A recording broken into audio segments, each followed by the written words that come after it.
Hey guys, Double Wide Six, and today's story is a true story of neglect. I have a cast iron table saw top, and I really haven't been taking good care of it. And I'm going to show you a couple ways to get the rust off that I've used in the past, and going to show you how to help preserve it as well so it won't get rusty again.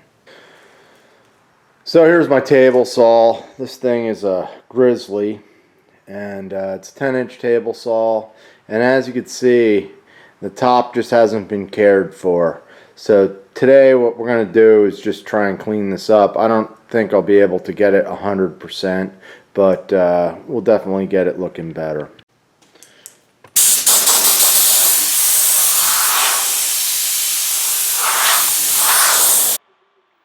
So the first thing that I'm going to do is spray this table saw off using some fluid film.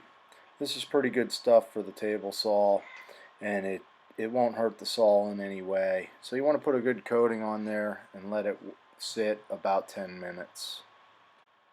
While you have that fluid film on the saw, you can take a scraper and scrape away anything.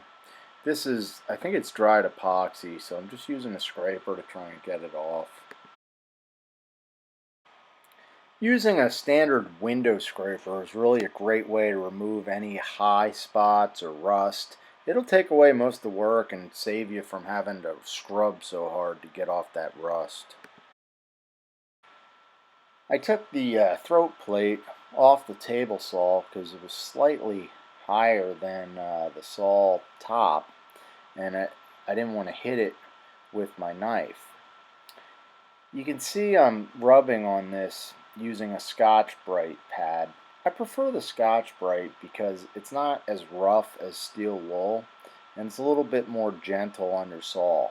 And it really does do a good job as far as removing any pitted rust. So you can rub it with the grain, or you can scour it in little circles where the spots are a little bit deeper. You can use baking soda, and baking soda is really good because it won't hurt whatever it is you're cleaning, and it adds a little bit of extra grit.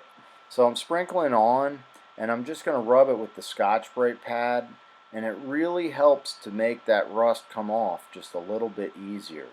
You might find it gets a little tacky, and you might need to add a little bit more of that fluid film as lubricant, but it really does a good job of taking off that surface rust.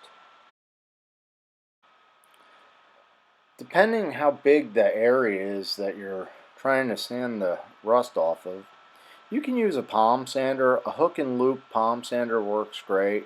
You can just take your Scotch-Brite pad and it'll actually stick to that, and this will save you a lot of elbow grease. And you can go over the table saw pretty quick using a palm sander, and the nice thing is it's not sandpaper, so it's not real aggressive on your tabletop. Obviously, if you take better care of your top, it won't take so much work to remove the rust, or if you do it more regularly. Now we're going to talk about removing a really bad rust spot. It's really the same process. You start out with some fluid film, and then you get your window scraper and you scrape off the high spots. You give it the old once over. I like to use the palm sander just because it goes faster. If it's not perfect after working on it, you can always take further measures. So to get out your bad spot, you can once again just spray some fluid film on there. Get a good coating. That works as lubricant. And then what you can use is actually valve grinding compound. It's the same stuff you'd use to grind your valves. And you could put a little bit of that, and that's going to add a little more grit than you get with your baking soda, and you can spread it out with the lubricant and work it in a little bit. And what I like to use is a knife sharpening block, and you can take that and it's easier to hold than sandpaper, and it's not nearly as aggressive as sandpaper. And you can work out the spot and see if you get it taken care of. So now we'll take a look at the spot. We'll just put a little fluid film to wipe away the residue. And you can still see the staining a little bit, but it does look much better. So the last step in protecting your table saw is to just wipe on some water-based polyurethane.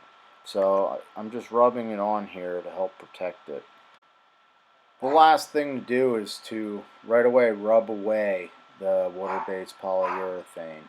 And that'll just leave a light coat, which should help with protection. I gotta admit, it really is a dramatic transformation. So here's a look at the saw after it's all done. No, it's not perfect, but it looks pretty good, and I think it should hold up. I'm going to put a link in this video so that you can get yourself some fluid film. It'll be in the description at the bottom of the video. Thanks for watching. I'm Double Wide 6.